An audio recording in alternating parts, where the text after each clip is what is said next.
Welcome back to the Kop TV, guys. What a day it is to be a transfer window fan. Before we get into the latest Alexander Isak update, I must remind you that this video is brought to you by William Hill, right?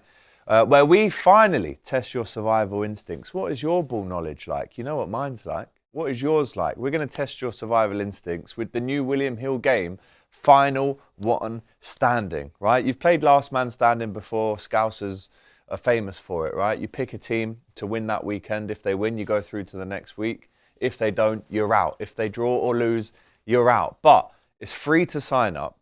There is a 500k cash jackpot, no admin fees, guaranteed winners. So I'll repeat it. All you have to do is pick one Premier League team to win each week. If you do, they're through, they've won. If they lose or draw, you're out. But download the William Hill app now, scan the QR code that we've got on the screen for you here. We've also got the link in the description to see how you enter. Register for free and make your shot at winning £500,000 in cash. You have to be over 18, you have to gamble responsibly, and you have to be in the UK and Ireland. You've got to play a bit strategically on this game. You can't use your big dogs early on. You've got to have a bit up here to win the cash. It's no easy feat, by the way. But if you enter, you've got a shot of winning that 500k. So do get involved if you can. Right, let me just compose myself for this. Another update, another twist in the saga. Alexander Isak to Liverpool. Is it on? Is it off? So many questions swirling around right now. I had to come and give you another video. And this was from Ben Jacobs, who again isn't necessarily a tier 1 journalist, but BBC have also reported what he's saying. Matt Law has also reported what he's saying. I think Dave Lynch has as well. And that is that Liverpool insist they have no plans to make a second offer for Alexander Isak after seeing a £110 bid rejected.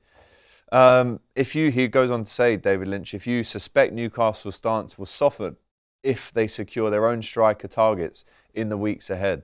The transfer window has 31 days left. It shuts on September the 1st. Newcastle need a striker to come in. They're looking at Callum Wilson, has obviously departed.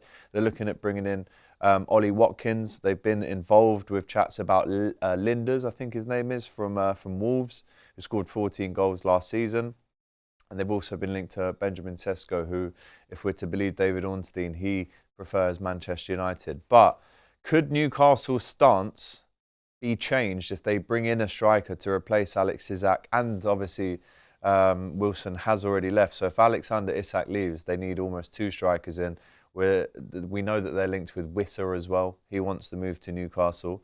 But after this Ben Jacobs initial tweet that said Liverpool aren't interested in making a second offer, a lot of people didn't necessarily believe it. He said, Liverpool have no plans, as it stands, to bid again for Alexander Isak this window. The nature of Newcastle's rebuttal means that Liverpool will not follow up with a second offer. It's regarded as futile unless Newcastle change their stance and contact Liverpool. The offer rejected at £110 million. That was the fee that we've seen happen recently in the last day or two. There was that 120 million suggestion, but now it's 110 million. That's now been confirmed by a lot of journalists, but including Newcastle. I don't think this happens now. If Liverpool do not want to go again and bid again for Alexander Isak, I can't see this one happening now. Let me know what you think in the chat. I put out on Twitter, Alexander Isak has come this far. I can't see him going back to Newcastle now, even if it is to clear his locker out. He can't leave. He's going to leave now, surely. I've heard that there's going to be a second bid, and then reports that there isn't a second bid. How does this one finish? That's what I asked you guys on Twitter earlier. We also had a report coming in from what's his name? Another Liverpool journalist.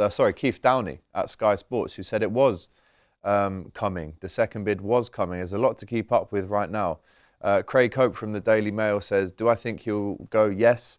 There is a right time to sell, and given with the way that things have played out, Newcastle cannot let this saga go on any longer until the end of August. They don't want that. They know the importance of having those replacements. Neil Atkinson from the Wrap says Newcastle rightly aren't going to accept an offer without having their replacement in. I suspect both clubs have a sense of what Liverpool are prepared to pay and what Newcastle will accept, but Isak now knows Liverpool will break the British transfer record for him.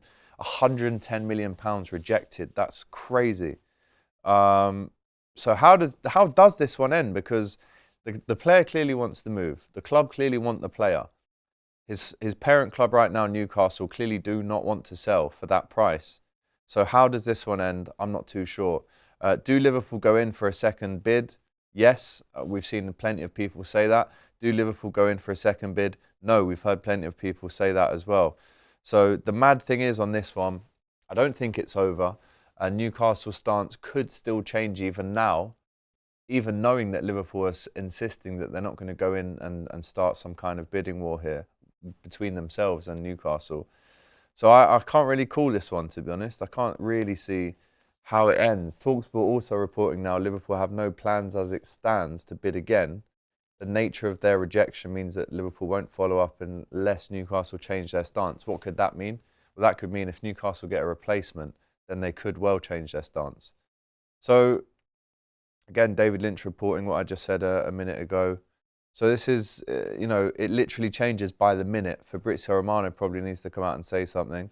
But Ian Doyle also says that Liverpool indeed won't be making a second bid for Alexander Isak as things stand, given the clarity of Newcastle's swift and emphatic response of the rejection. So we don't know. We don't know what's going to happen. And at this stage, unless Newcastle bring in a striker, in my opinion and the opinion of all the top journalists now, Liverpool don't make a second bid. Bit of a confusing day. So let us know how you feel about that one. Shout us in the comments with your thoughts and subscribe to the Kop TV for more of the same. And once again, if you are going to the run for the foundation tomorrow at Anfield, then I'd love to see you down there and say hi. I will be down there myself. The new kit is also out as well, so we will be doing a review video on the channel as soon as we get our hands on it. But until then, Alexander Isak. Is there a second bid being made? Is there not a second bid being made? Do you actually think he is worth the 150 million that Isak has been valued at by Newcastle? And also centre-backs, we still need a couple of them in. So this transfer window with a month left is heating up, and there's a lot of twists, a lot of changes still to come. But once again, a massive shout out to our sponsors for this video, William Hill. The final one standing is going to be live from next week. You make your predictions each week for a team that will win their Premier League game. If they don't, you're out. But if they do, you go through to the next round, and it keeps on going until you are the winner, the final one standing, in for a chance of winning £500,000 in cold hard cash, people. Right? So please get involved with that. The link is in the description. The QR code is on the screen. It's a very simple concept, but it's very difficult, and it will test out your football knowledge. Don't use your big dogs too early. You have to be over 18. You have to be in the UK and Ireland. Gamble responsibly, of course. The full T's and C's apply, and it's all linked below. So do get involved, and there's plenty to talk about on Monday's Hot Topics with myself and Doyle. We'll be going live at 10 AM, so make sure you watch that as well. But until then, take care.